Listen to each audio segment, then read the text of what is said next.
جی ناظرین، welcome back. ایک دفعہ پھر آپ کو خوش آمدید کہتے ہیں. میٹرو ون نیوز کی ماہ رمضان المبارک کی خصوصی نشریات آباد ہے رمضان اور سلسلہ ہے بیان رمضان کا. اس سیگمنٹ میں ہمارے ساتھ موجود ہوتے ہیں معروف اسلامک اسکالر شجاع الدین شیخ صاحب، اور ہم جانتے ہیں مختلف موضوعات کے بارے میں. شجاع بھائی، آپ کو سب سے پہلے تو خوش آمدید کہتے ہیں. السلام علیکم. وعلیکم السلام ورحمۃ اللہ وبرکاتہ. ناظرین، آپ کو یہ بتاتے چلیں کہ آج شجاع بھائی گفتگو کرنے جا رہے ہیں امت مسلمہ کے کانسیپٹ کے حوالے سے. یعنی جب ایک امت کی بات کی جاتی ہے اور یہ کہا جاتا ہے کہ کوئی بھی چیز وہ ہماری اس امت محمدی جو ہے اس کے لیے خاص ہے، تو پھر اس سے کیا مراد ہوتی ہے؟ اور ظاہر سی بات ہے، جس طرح پانچوں انگلیاں برابر نہیں ہوتی، اسی طرح مسلم امہ میں بہت سے لوگ ہیں جو مختلف کیریکٹرسٹکس رکھتے ہیں، لیکن کچھ ایسی خصوصیات ہیں جو اللہ تعالیٰ نے خاص طور پہ بخشی ہیں مسلمانوں کے لیے یا امت محمدی کے لیے. تو مسلم امہ کیا ہے؟ ہم رسول اللہ صلی اللہ علیہ وآلہ وسلم کے نام سے پہچانے جاتے ہیں. آخر کیا فرق ہے؟ ہم اللہ تعالیٰ کو مانتے ہیں بالکل، لیکن اس کے ساتھ ساتھ رسول اللہ کے نام کے بغیر ہماری پہچان مکمل نہیں ہوتی. کیا کانسیپٹ ہے یہ جانیں گے. جی شجاع بھائی. جزاک اللہ خیرن. ناظرین کرام، السلام علیکم ورحمۃ اللہ وبرکاتہ. اللہم صلی علی محمد وعلی آل محمد وبارک وسلم. اعوذ باللہ من الشیطان الرجیم. بسم اللہ الرحمن الرحیم. انما المؤمنون اخوہ. صدق اللہ العظیم. قرآن حکیم میں سورۃ الحجرات ہے جو ہمارے ہاں بہت ساری یونیورسٹیز کے گریجویشن کے سلیبس میں بھی شامل ہے. اس کی آیت نمبر 10 میں اللہ سبحانہ وتعالیٰ نے 3 الفاظ میں یہ بیان فرمایا کہ انما المؤمنون اخوۃ. بلا شبہ تمام کے تمام اہل ایمان آپس میں بھائی بھائی ہیں. یہ ایک اصولی بات ہے، اور جیسے بھی ڈاکٹر صاحب نے ذکر کیا کہ اس امت کی نسبت نبی مکرم صلی اللہ علیہ وسلم کے تسلسل میں ہے.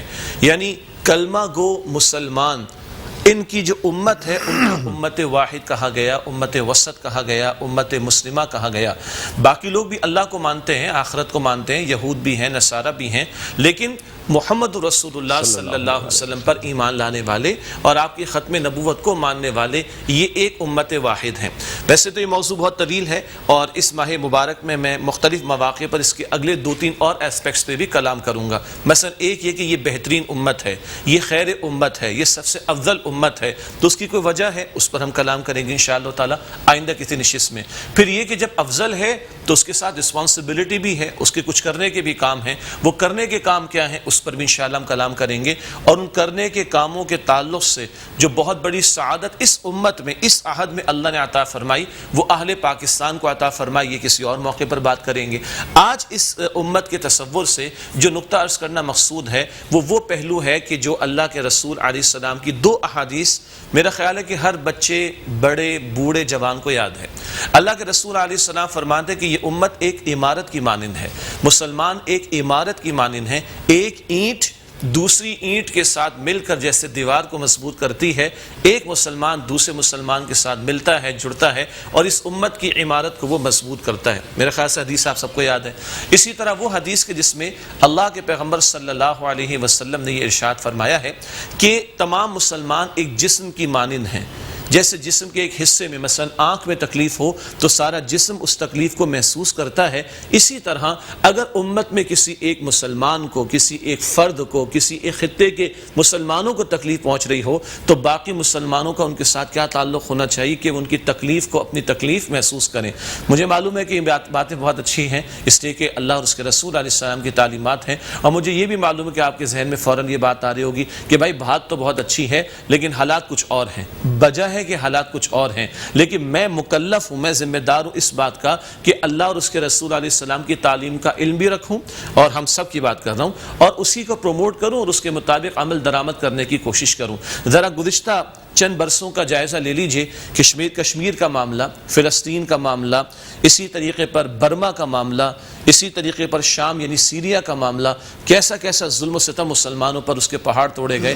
70 لاکھ افراد نے شام سے ہجرت کی ہے اور کشمیر اور فلسطین کا معاملہ 70 برس سے زیادہ پرانا ہو چکا ہے.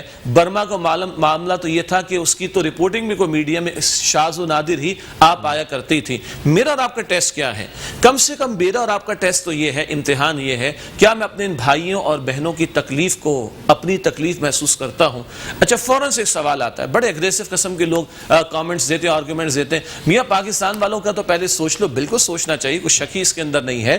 پاکستان والے بھی میرے اور آپ کے بھائی ہیں اور بہنیں ہیں, ہم ایمان کے رشتے کے تعلق سے, مگر یہ سارے جہاں میں جو مسلمان امت پھیلی ہوئی ہے, اس رشتے کی نسبت سے ہم ایک دوسرے کے بھائی ہیں. بھائی کم سے کم ان کے درد کو محسوس کر کے ان کے لیے دعا تو کر لو. آج معاف کیجیے گا, یہ کرونا وائرس پر کلام ہوتا رہا ہے اور آج بھی کچھ گفتگو غالباً پہلے ہوئی ہے. اس کرونا وائرس کے نتیجے میں ساری دنیا لاک ڈاؤن کی کیفیت میں آ گئی. ابھی اخبار میں نیوز پڑھ رہا تھا, انہوں نے کچھ زیادہ لکھ دیا کہ 90% لوگ اپنے گھروں کے اندر محدود ہو گئے. شاید تھوڑی فگر زیادہ ہو, ایگزیجریشن ہو, 50-60% تو کہیں نہیں جاتا کہ دنیا اپنے گھروں کے اندر ہے. کس کو پتا تھا کہ یہ کچھ ہو جائے گا 6 مہینے پہلے, جب کشمیر میں بچے مسلمان روتے تھے اور بچیاں بیچاری ان پر ظلم ستم ہوتا تھا. شام کے ایک بچے کی تصویر وہ انٹرنیٹ پر آئی اور کسی نے ٹیگ لگایا تھا کہ میں اللہ سے تمہاری شکایت کروں گا. ساری دنیا کی طاقتیں ان کے سامنے, کشمیر کا مسئلہ موجود ہے, فلسطین کا معاملہ موجود, اور برما کا ایشو موجود, اور شام کا مسئلہ, سیریا کا مسئلہ موجود ہے, مگر ان کی آنکھیں نہیں کھلی تھیں. اس بچے کی شاید پکار اللہ کے قبول ہوئی, میں اللہ سے تمہاری شکایت کروں گا, اور آج اللہ نے پوری دنیا کو لاک ڈاؤن کے اندر مبتلا کر دیا. اب پتہ چل رہا ہے کہ ظلم کیا ہوتا ہے, ستم کیا ہوتا ہے. تو کم سے کم یعنی لیسٹ کیا ہو سکتا ہے, ان تکالیف کو میں اور آپ اپنی تکلیف تو محسوس کریں. ہمارے ہاتھ تو کھڑے ہوں, ہم ایمان کا دعویٰ کرتے ہیں, مسلمان ہونے کا دعویٰ کرتے ہیں, چلیں ان 2 احادیث کی بیسس پر ہم اپنے ایمان کو چیک کریں. کیا ہم ایک جسم کے مانند ہیں آج؟ کیا ہم ایک عمارت کی مانند ہیں؟ اور کیا اس گلوبلی ایشو میں جو مسلمان ظلم و ستم کا شکار ہیں, ہم ان کی تکلیف کو, درد کو, اپنا درد محسوس کرتے ہیں کہ نہیں؟ یہ تو میرے کرنے کا کام ہے. ہر مسلمان دعا تو کر سکتا ہے, بھائی خدا کے بندو یہ تو چیک کرو دعا کر رہے ہیں کہ نہیں کر رہے, یہ تو فوراً کرنے کا کام. اب آئیے جو ہمارے مسلمانوں کے ذمہ دار ہیں, پھر مسلمانوں کے حکمراں ہیں, 57 ملک مسلمانوں کے موجود ہیں, اور بڑی دولت ہمارے پاس موجود ہے, عربوں کے پاس دولت کی کمی نہیں ہے, اور نہ جانے کتنے لچھن ہیں جو ان کے ہمارے سامنے آ رہے ہیں. آج ہمارا عالم تو یہ ہو گیا کہ مودی ظلم و ستم کرتا ہے کشمیر کے اندر, ہندوستان کے اندر مسلمانوں پر, اور عرب بادشاہ اس کو بلا کر جو ہے وہ میڈل بھی پہناتے ہیں اور جناب بڑے بڑے انعامات اور اعزازات سے نوازتے ہیں. تف ہے, اللہ کا خوف کرنا چاہیے کہ مسلمانوں پر ظلم و ستم کرنے والوں کے ساتھ ہمارے تعلقات ہوں. یعنی یہ ہمارے حکمرانوں کو سوچنے کی ضرورت ہے, اور اگر وہ نہیں سوچتے تو ہم بات تو کریں, ان کے سامنے بات پہنچانے کی تو کوشش کریں. تو آج اس نقطے پر, فقط اس نقطے پر, کیا آج ہم مسلمانوں کی تکلیف کو اپنی تکلیف محسوس کرتے ہیں, ان کے درد کو اپنا درد محسوس کرتے ہیں, اور کیا کم از کم ان کے لیے ہمارے ہاتھ بھی دعا کے لیے اٹھتے ہیں کہ نہیں؟ باقی میرے قرب و جوار میں لوگ مشکلات میں ہوں, مجھے فیل کرنا چاہیے. رمضان میں ہم نے بات کی ہے, یہ مواسات غم خاری کا مہینہ ہے, ہمدردی کا مہینہ ہے, ان کے درد کو محسوس کرنا چاہیے. لیکن ہم ایک گلوبل امت ہیں تو ہمارا ویژن بھی بڑا ہونا چاہیے, اور ساری امت کی فکر ہمیں محسوس کرنی چاہیے, اس کا درد محسوس کرنا چاہیے. خنجر کسی پر چلے تڑپتے ہیں امیر, سارے جہاں کا درد ہمارے جگر میں ہے. یہ درد مسلمان کے دل میں اگر ہے تو یقیناً ایمان کی رمق اس کے اندر موجود ہے. باقی امت کے فضائل اور اس فضیلت کے نتیجے میں امت کی ذمہ داریاں بہت اہم موضوعات ہیں. آئندہ کی نشست میں انشاءاللہ کلام کریں گے. جزاکم اللہ خیرا کثیرا. بہت خوبصورت انداز میں آپ نے بیان فرمایا. شجاع بھائی, سب سے پہلے آپ سے سوال یہ کرنا چاہوں گا کہ کیا وجہ ہے کہ دنیا میں مسلمانوں کو ہی نشانہ بنایا جاتا ہے, چاہے کشمیر, فلسطین, سیریا, برما, بہت سے ممالک ہیں سر, جبکہ مسلمانوں کے بارے میں یہ بھی کہا جاتا ہے کہ بڑے جنگجو ہوتے ہیں, بڑے جسے کہنا چاہیے کہ ایکسٹریمسٹ ہوتے ہیں, انتہا پسند بھی کہلاتے ہیں. تو آخر کیا وجہ ہے؟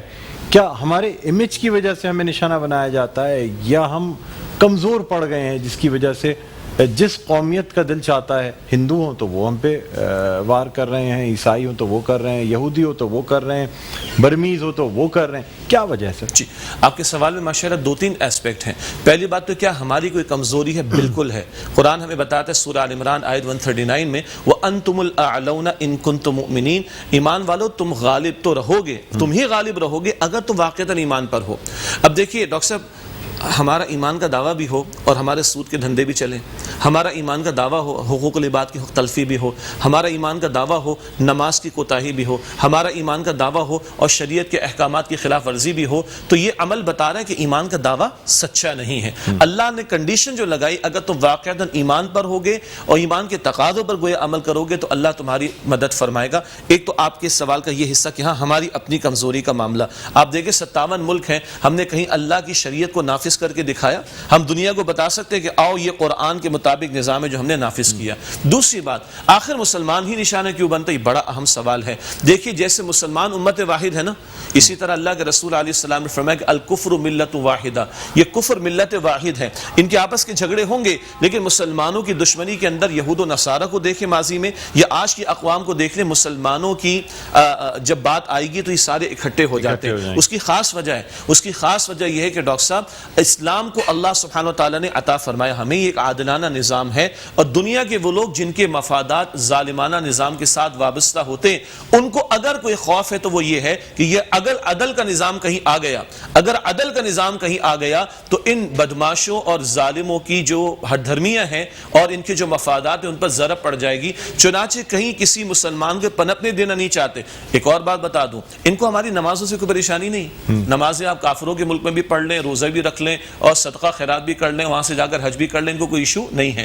لیکن جب آپ بات کرتے ہیں کہ Islam is code of life, Islam is system of life, Islam is the divine code of life, جب آپ یہ بات کرتے ہیں کہ سسٹم تمہارا نہیں، سسٹم تو اللہ کا چلنا چاہیے، زمین کا مالک تم، زمین کے مالک تم نہیں، خدا ہے، تو خدا کا حکم چلنا چاہیے، یہ ان کو کہیں ایکسیپٹیبل نہیں ہوتا۔ اور یہ کہنا کہ مسلمان جنگجو ہیں، یہ کہنا کہ مسلمان دہشت گرد ہیں، مجھے بتائیے کہ ریون ایڈلی جو ایک بہت مشہور برٹش رپورٹر ہے جو کہ کس مقصد کے لیے گئی تھی آپ کو یاد ہے، اور اس نے لکھا اپنی پوری ہسٹری کے اندر، اپنی باتوں کے اندر کہ میں نے ان طالبان کو ہر طرح سے لبھانے کی کوشش کی جو ایک عورت مرد کو اٹریکٹ کرنے کی، اور یہ عجیب مخلوق ہیں کہ ان کی نگاہیں نیچے ہوتی تھیں، اور یہ طالبان کہتے تھے کہ sister please eat, sister please drink, یہ اللہ کی بندی تو کھا لے تو پی لے۔ یہ عجیب لوگ تھے، پتہ نہیں کس مٹی کے بنے ہوئے، پھر وہ ایمان لائی ہے اور پھر اس سے جو ہے وہ اسلام کے خوبیوں کو بیان فرمایا۔ تو یہ اصل میں میڈیا وار ہے۔ آپ مجھے بتا دیجئے پچھلے 70 سالوں میں لاشیں کس کے زیادہ گرے؟ ہم مسلمانوں کے، 20 لاکھ کے قریب افغانستان، 20 لاکھ کے قریب عراق کا معاملہ،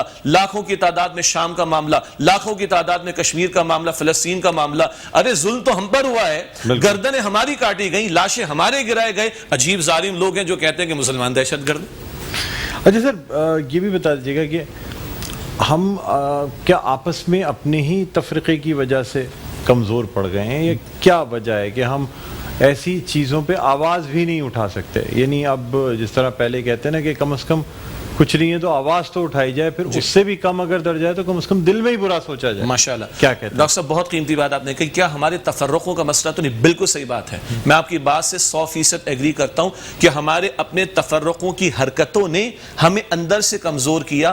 باہر والوں کو بہت ڈائریکٹلی آنے کی بھی ضرورت نہیں ہوتی، اور جب ہم اپنے اندر تفرقے میں مبتلا ہوں گے تو پھر ہم مرعوبیت کا شکار ہو جائیں گے، ہم ان کے روب کے اندر آ جائیں گے۔ تفرقے سے مراد کیا؟ دیکھیے اختلاف ہونے کو ایشو نہیں ہے، میں آپ سے اختلاف کر سکتا ہوں، آپ مجھ سے اختلاف کر سکتے ہیں، کوئی مسئلہ نہیں ہے، لیکن جب میں مخالفت پر آ جاؤں، مورچے لگا کر بیٹھ جاؤں، مسجدوں پر ہم نے ٹیگ لگا دیے ہوں اور جناب مسجدوں پہ تالے لگوا دیے ہوں ہمارے معاشروں کے اندر، تو یہ پھر ہم ہیں، پھر ہمیں شکوہ اپنے آپ سے کرنا چاہیے۔ تو جب اپنے اندر اختلافات آ جائیں، تفرقے آ جائیں، پھر ہم کمزور پڑتے ہیں، پھر دشمن کو ہم پر حاوی ہونے کا موقع ملتا ہے۔ اور آپ نے بجا فرمایا کہ پہلے تو ہم آواز بھی اٹھا لیا کرتے تھے، پہلے تو ہم بات بھی کر لیا کرتے تھے، آج لگتا ہے کہ ہم اپنے خول کے اندر اتنے دب گئے، میرے مسلک کو کوئی ہٹ کر دے تو آپ دیکھیے کہ میں چینلز پر آ کر کس طرح باتیں کرتا ہوں، جی میں ممبر پر کس طرح چلا کر دھاڑے مار کر بات کرتا ہوں، میرے سیاسی لیڈر کی شان میں کوئی گستاخی کر دے میں کراچی کو جلا دیتا ہوں، جی میرے سیاسی لیڈر کی شان میں گستاخی ہو جائے میں کراچی کو جلا دیتا ہوں، اور میری امت پر مسئلہ آ جائے، میرے رب کے احکامات پر مسئلہ آ جائے،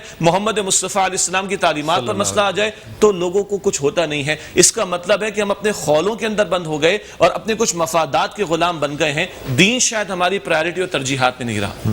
شجاع بھائی، ایک طرف تو یہ ہمارا معاشرہ اور جو مختلف فرقے اور فقے اور یہ تمام چیزیں، سر گلوبلی اگر دیکھا جائے تو آپ اسلامی ممالک کو دیکھ لیں، سعودی عربیہ ایک طرف، ایران ایک طرف ہے، شام ایک طرف ہے، یمن بالکل جسے کہنا چاہیے سعودی عرب بھی یمن سے خوف زدہ ہے، عراق اپنی ایک طرف ہے۔